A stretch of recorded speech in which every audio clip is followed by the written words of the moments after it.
মই সকলোকে শুভেচ্ছা জনাইছো বৰ্তমান পাইছো শিৱসাগৰ আমি গৈ আছো চৰাইদেউ আৰু আমাৰ সতীৰ্থ শ্যামদা আছে জানেই আমি ঐক্যৰ বাবে গৈছো সমন্বয়ৰ বাবে গৈছো আজি চৰাইদেউত হ'ব কেনে ধৰণৰ মিটিং সকলো আপোনালোকক দেখাবলৈ চেষ্টা কৰিম এয়া বৰ্তমান শিৱসাগৰ এতিয়া ৰংঘৰ পাম ৰংঘৰ এয়া ৰংঘৰ এই আমাৰ ইতিহাস এই আমাৰ অসমীয়া জাতিৰ অস্তিত্ব আৰু এনেদৰে আমি জীয়াই থাকিব লাগিব অনাগত দিনলৈ আৰু এই সমন্বয় বজাই ৰাখিবৰ বাবে আমি আহিছোঁ চৰাইদেউলৈ অকল চৰাইদেউ বুলি নহয় আমি সকলো ঠাইত যাম সকলো ঘৰৰ মাজত যাম সকলো গাঁও ফুৰিম সমন্বয়ৰ যাত্ৰা কৰিম সকলোৱে সহযোগ দিব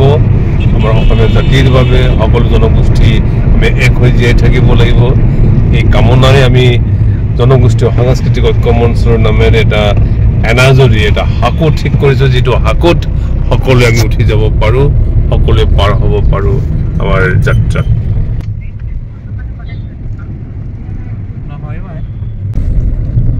শিৱসাগৰ মানে পানীদুৱাৰ আপোনালোকে দেখিছে ইয়াতে কাৰেংঘৰ ৰংঘৰ তলাতল ঘৰ মানে আমাৰ ৰাজধানীখন ইয়াতে আছিল শিমলুগুৰি বৰ্তমান শিমলুগুৰিত আছো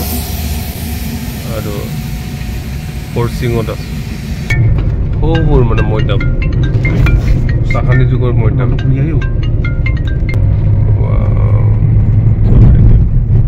আমি সোণাৰী পাইছো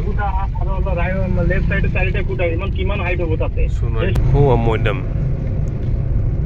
শ্যামদা ইয়াতে সকলো ৰজা মহাৰজা সকলক ইয়াতে ৰাখিছিলে আৰু ন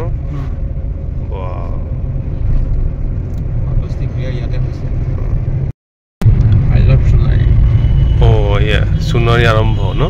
ইয়াৰ পৰা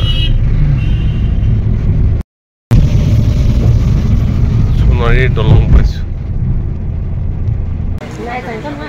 বৰ্তমান সোণাৰী অসম জাতীয় চলচ্চিত্ৰ পৰিষদ পাইছো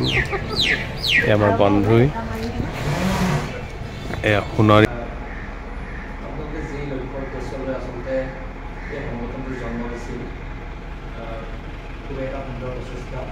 আৰু মই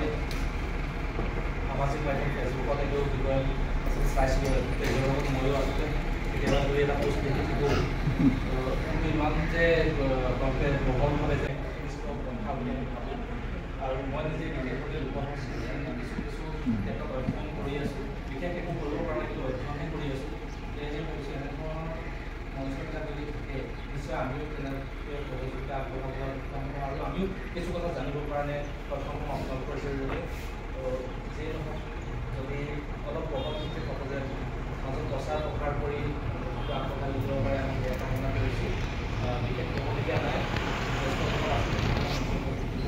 কিছুমান শক্তি নোহোৱাকৈ যে কেতিয়াবা ভীমৰ গোটেই দাঙিবলৈ যাওঁ কিন্তু আগতেই শক্তিখিনি গোটাই দিছে অৰ্থাৎ লোক সংস্কৃতিৰ বিষয়ে অধ্যয়ন কৰিছে তাৰপিছত বিকাশৰ পথত তেওঁ আগবাঢ়িব এইটো এটা যুৱ প্ৰজন্মৰ কাৰণে খুব এটা যোগাত্মক চিন্তা গতিকে মই ভাবোঁ আমাৰ চিন্তাধাৰাবিলাক তেনেকুৱাই হ'ব লাগে অধ্যয়নৰ অবিহনে যিকোনো অনুষ্ঠানেই হওক যিকোনো বিষয়ে হওক আমি কেতিয়াও সাৱলীলভাৱে প্ৰকাশ কৰিব নোৱাৰোঁ তাৰপিছতে বাইদেউ মানে সোণাৰী শাখা সাহিত্য সোণাৰী স্বৰ্ণ শাখা সাহিত্যবোৰ কি আছিল স্বৰ্ণ শাখা সাহিত্য স্বৰ্ণ শাখা সাহিত্যৰ বাইদেউ সম্পাদক আছিল জিলাৰ উপসভাপতি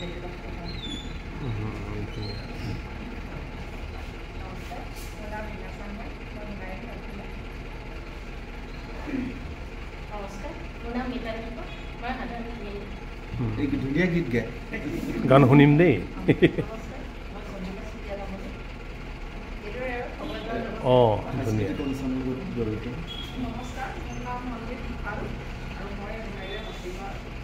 অসমৰ বিখ্যাত চিত্ৰকৰ বুলি ক'ব লাগিব আপুনি বিখ্যাত শব্দ লগাইছে বেয়া নাপাব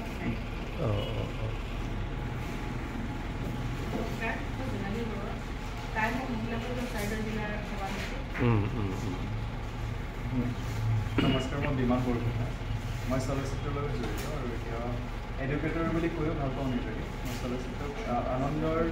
মাধ্যম হিচাপে মাত্ৰ ব্যৱহাৰ কৰা নাই, আচ্ছা শৈক্ষিক মাধ্যম হিচাপে ব্যৱহাৰ কৰিব লাগিছে। আচ্ছা মই শ্ৰদ্ধা জ্ঞাপন কৰিছোঁ আমাৰ এই অনুষ্ঠানটিৰ তাৰ লগতে আমাৰ থাকিছে আপোনালোকলৈ মোৰ শ্ৰদ্ধা জ্ঞাপন কৰি লগতে আমাৰ সতীৰ্থ সকলোৱে মই বৰ শ্ৰদ্ধা জ্ঞাপন কৰি আপোনালোকে যি উদ্দেশ্যলৈ সঁচাকৈ এই মুখ্য মঞ্চটো গঠন কৰিছে মানে ইমান ভাল লাগিছে নাই কাৰণ কেলৈ আমি সঁচাকৈ মানে এনেকুৱা হৈ গৈছে নাই আহোম কছাৰী চুতীয়া চব ভাগ ভাগ হৈ গৈ আছে দিনে দিনে ভাগ হৈ গৈ আছে এই বস্তুটো এটা মানে আৰু এইকেইদিনতো বেছি অশান্তি দি আছে মানে মানুহবোৰ চব আবেগিক হৈ আছে কোনফালে যাম আমি শংকৰদেৱক এৰি নে চুকাফাক এৰি এনেকুৱা হৈ গৈছে তেওঁলোকটো মানে গমেই পোৱা নাছিলে এইটো মানে এনেকুৱা ধৰণে গতি কৰিব কিন্তু আমি কি কৰিছোঁ গোটেইখিনি যেনেকৈ কয় ভকতে গুৰুৱে এক কৰে ভকতে ভাগ কৰে তেওঁলোকে এক কৰি দিব আৰু আমি ভাগ ভাগ কৰিবলৈ গোটেইখিনি যত্ন কৰিছোঁ গতিকে এনে পৰিপ্ৰেক্ষিতত মানে এই এনে এটা অনুষ্ঠানৰ কথা শুনি খুবেই ভাল লাগিছে খুব আন্তৰিকতাৰে আমি গ্ৰহণ কৰিম বুলি ভাবিছোঁ আৰু কাৰণ কেলৈ যে এইটো অনুষ্ঠানৰ নাম আমি জনা নাছিলোঁ আজি জানিছোঁ অৱগত কৰিছে আৰু আপোনালোকৰ পৰা হিচাপে মানে বিহু আমি আনন্দিত হৈছোঁ আৰু এই আপুনি এতিয়া পেনেলখন আচলতে বনোৱাৰ কথা চাই কৈছে আচলতে কি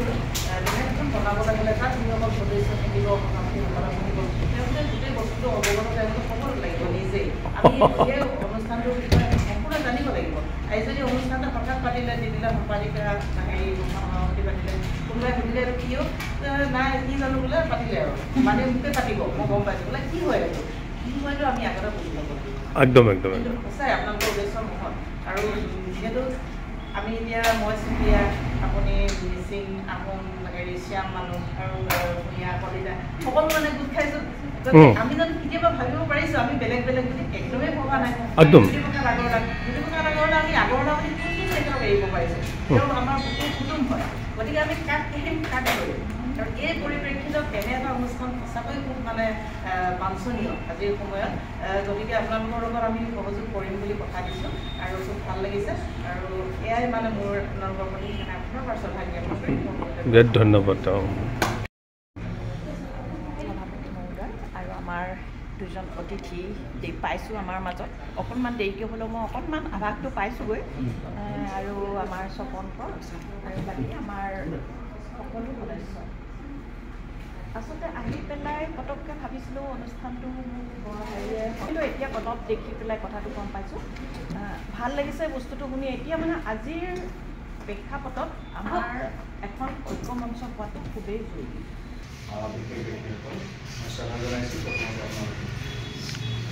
বৰগড়ৰ নামটো শুনি বৰ ভাল লাগিছে হয় আৰু বৰবেদী বৰগড় নামটো শুনিবলৈ গৈছোঁ বৰ বহুৰ নতুন নাম আৰু নতুন বস্তু এটা কৰিছে আপোনালোকে আগবাঢ়ি যাব বিচাৰিছোঁ আৰু গোটেই কথাখিনি শুনিলোঁ আৰম্ভণিৰ পৰা আপুনি মিৰি ডাঙৰীয়া বস্তুবোৰ শুনিলোঁ শ্যাম ডাঙৰীয়া বস্তুবোৰ শুনিলোঁ খুবেই যোগাত্মক সংস্কৃতিৰ জৰিয়তে জাতিৰ একতাৰ কথা কৈ থকা মিৰি ডাঙৰীয়া আৰু আজি নতুনকৈ চিনাকি শ্যাম ডাঙৰীয়া আমাৰ ইয়াত যিসকল ব্যক্তি আছে দুই এজনৰ বাবে একেবাৰে আমিও ঘনিষ্ঠ এই সমাজখনে আৰু নিশ্চিতভাৱে সভাখন 1 ঘণ্টামান হোৱাই নাই চাগে নাই হোৱা নাই মই পূৰ্বতে কেইবাটা দেৱাদিন থাকিলে কেইবাটা প্ৰগ্ৰাম থাকে আমাৰ আৰু কি যে ভাগ্য ভাল সেইকাৰণে উপায় নাপাই মিলিতে আহিছোঁ বুলি ক'লে মই সোণাৰীত আহিছোঁ লগ পাম তেখেতক লগ পোৱাৰ মানুহখিনিৰে আহিলোঁ কথা কোৱাৰ মানুহখিনিৰে নহয় যায় কি নহওক ইয়াত মোৰ আগত যিসকল ব্যক্তি বহি আছে বাইদেউসকলক চিনি পাওঁ বাইদেউসকলক চিনি পাওঁ আছে বাইদেউসকল আছে সাংবাদিকসকল আছে এইসকল ওচৰত মোৰ কথা কোৱাৰ দৃষ্টকোণ নাই কৈছোঁ মই কথা কোন নাজানো তেখেতক খুব সুন্দৰভাৱে কথাখিনি ব্যক্ত কৰিব মই এটা কথা বাটত ভাগি আহিছিলোঁ আৰু সময়ে সময়ে আমাৰ বিভিন্ন অনুষ্ঠান প্ৰতিষ্ঠানৰ লগত অকণমান জড়িত হোৱাৰ সুযোগ পোৱাৰ কাৰণে কিছু কিছু কথা অনুভৱ এটা হৈছে আমি বড় অসমৰ কথা বৰপীৰাৰ কথা কৈছোঁ বড় অসমৰ কথা কৈছোঁ সম্বন্ধৰ নীতিৰ কথা কৈছোঁ আৰু ইফালে একক এককভাৱে জাতি জনগোষ্ঠীবিলাক নিজকে প্ৰতিষ্ঠা কৰিবৰ কাৰণে শক্তিশালী পদক্ষেপবিলাক গ্ৰহণ কৰি এককভাৱে প্ৰতিষ্ঠা কৰিবলৈ গৈ আছে তো গোটেই জনগোষ্ঠীটো বা অসমত বসবাস কৰা জাতি জনগোষ্ঠীক একত্ৰিতকৰণ কৰাৰ এটাই উপায় আছে, সেইটো হৈছে সংস্কৃতি। সংস্কৃতিৰ সমন্বয় ঘটিলে জাতিৰ সমন্বয় ঘটিব। যেতিয়ালৈকে সংস্কৃতিৰ সমন্বয়টো নঘটে তেতিয়ালৈকে আমাৰ আমি জাতিবিলাক আমি সমন্বয় হ'ব নোৱাৰে। আৰু যেতিয়ালৈকে অসমত থকা জাতি জনগোষ্ঠী যিয়ে জাতি জনগোষ্ঠী থাকক প্ৰত্যেকে যেতিয়ালৈকে এক মঞ্চত একেটা জেগাতে আহি একেখন পিলাতে বহি যেতিয়ালৈকে অসমৰ চিন্তা নকৰিব তেতিয়ালৈকে যিমান টেটুভাৰী চেয়াৰচাৰী যিমান ৰাজপুত আন্দোলন হওক চবে নিৰ্দেশনা দেৰি কৰি থাকিব। আৰু শাসক গোষ্ঠীয়ে হওক আৰু অন্য এটা শক্তি হওক আমাৰ জনগোষ্ঠীবিলাক জাতি জনগোষ্ঠীলৈ বিভাজন কৰি তেওঁবিলাকৰ সুবিধাবিলাক আদায় কৰি থাকিব। আৰু তাৰপৰা যদি চৰাইজনী উৰি গুচি গ'লে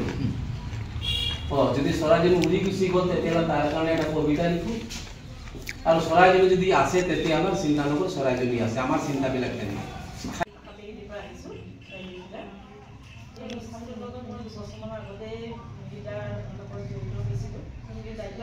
নাই বাৰু সেইকাৰণে বহুতবাৰ কৈছিলে যে কমিটিখন অসুবিধাৰ কাৰণে মই মানে সহযোগিতা আগবাঢ়িবলৈ অকণ অসুবিধা হৈছিলে। তথাপিও আজি নিমন্ত্ৰণটো মিলাই কালি পৰহিয়ে ক'লে চৰাইদেউ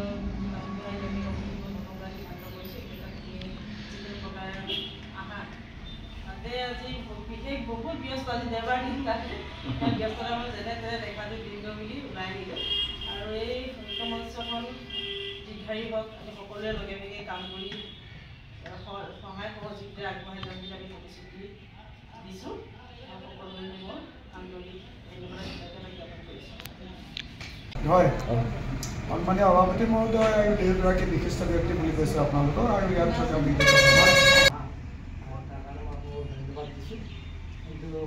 এই যিটো কথা এতিয়া ওলালে অকণমান নক'লে মনটো ধুনীয়াকৈ থাকি যাব। আজি মাজুলীৰ পৰা আপুনি আহিছে, একেবাৰে ক'লে দুখৰ কিমানখন মানে গীৰ্জাৰ কাৰণে আহি গৈছে, সেইটো কিয় হ'বলৈ পাইছে সেই দিশটো আমি চাব লাগিব। আজি মিচিংসকলে যদি সত্ৰলৈ যায় চাহকাপ যদি খায় তাত কাপটো বা গিলাচটো ধুই আহিব লাগিব। এই যে বৰ্ণ হিন্দু উচ্চ বৰ্ণ নিম্ন বৰ্ণ এই যে ৰাজনীতি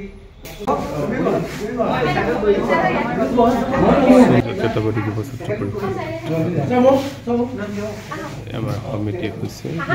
আমি চৰাইদেউৰ পৰা আহি আছোঁ। এয়া চৰাইদেউ। শ্যামদা কেনে লাগিল চৰাইদেউত আহি? ভাল লাগিল, সভাখনো বৰ সুন্দৰকৈ হ'ল, আমাৰ সমিতিখন গঠন হৈছে। এয়া আজি চৰাইদেউ জনগোষ্ঠীয় সাংস্কৃতিক ঐক্য মঞ্চ প্ৰথম সমিতি আৰম্ভ কৰিছোঁ অনাগত দিনৰ প্ৰজন্মৰ বাবে, জাতিটোৰ বাবে। এয়া আমি ঘূৰি গৈ আছোঁ শ্যামদাৰ মই।